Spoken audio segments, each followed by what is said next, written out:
Alright, I just want to go over a few setup tricks for the MT Pro. What I suggest you do to help make your setup a little more efficient. So what I like to do, what I've gotten the habit of doing when I start this up, is going right to channel 3, 0 to 15 volts in the workspace. Sets me up like this, full scale on my left side. This way, I need to have a good ground for this scope, because one ground covers all the channels and grounds the scope. So in order to verify that I have a good ground, it's nice to have a lead ready to go. So I do have, and you know, it's not always practical to go all the way to the battery. This battery's in the trunk, so I'm grounded to the strut tower there. There's where I'm getting my positive voltage.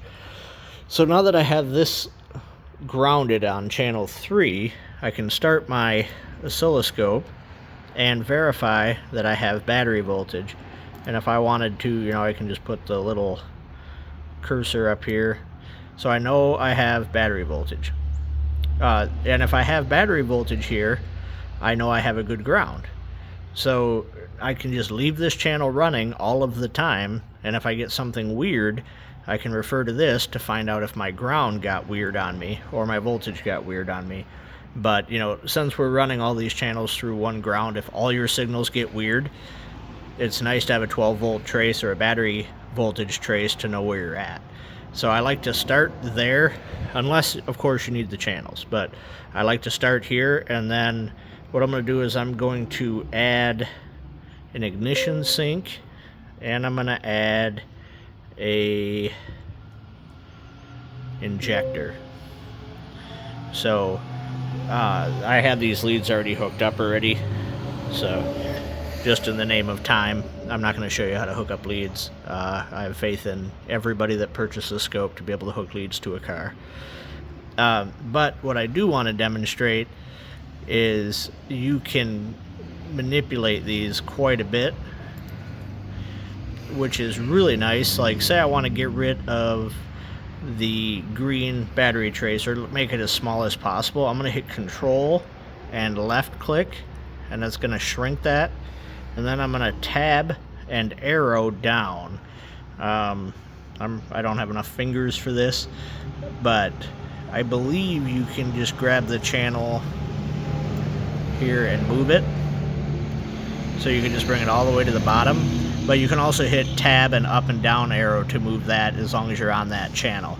So now that that's down there, I want to go to channel 8.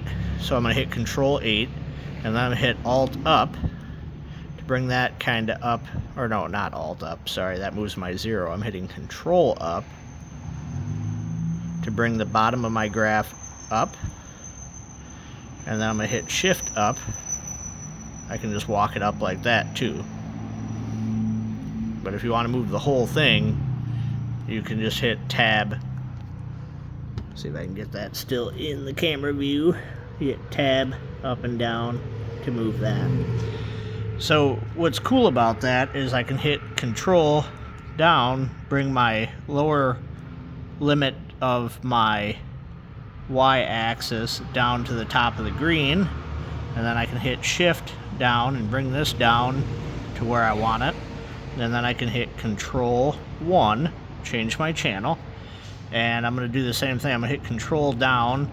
I'm going to bring the lower limit of my y-axis to the top of that one, and the upper limit's already at the top of the screen. So now I have something a little better to look at, and I can still monitor my voltage on this shrunken down channel down here. So we're going to start it up and see what that looks like and manipulate it a little bit. So we're set at 10 milliseconds. So let's see what we can see at 10 milliseconds. So start. We'll start the car.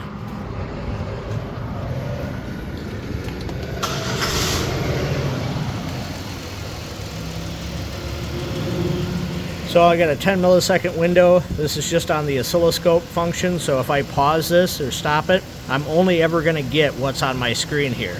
Doesn't do me a whole lot of good, other than I know my battery voltage is stable. I know I've got visible signals, but let's turn the trigger on. So we're going to set our trigger up for the CX, which is the probe I have for the ignition. and it is usually, oh, we gotta turn it on. There we go. So now we can move our trigger line up or down, and our 0 here is this green arrow. We'll move this over to the middle, and we're gonna get something that looks like that, right? Here, and actually we're gonna turn our sample rate up a little bit. There we go. And since we want to see just a little bit more, we're gonna go over here. We're gonna go out to 20 milliseconds, and now we're at 20 milliseconds. But you can see our 0 didn't move. This is really important. The 0 didn't move. So if we move this 0 out to 10 milliseconds, where we have 10 on this side and 10 on that side, and then we move our time frame back to 10 milliseconds, oh, our 0 stayed center. That's awesome. But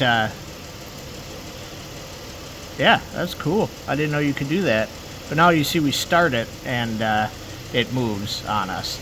So that's why we really should, you really gotta, it gets really funky if you start manipulating settings with the oscilloscope going. But what I wanted to demonstrate was that it doesn't always keep your 0 centered.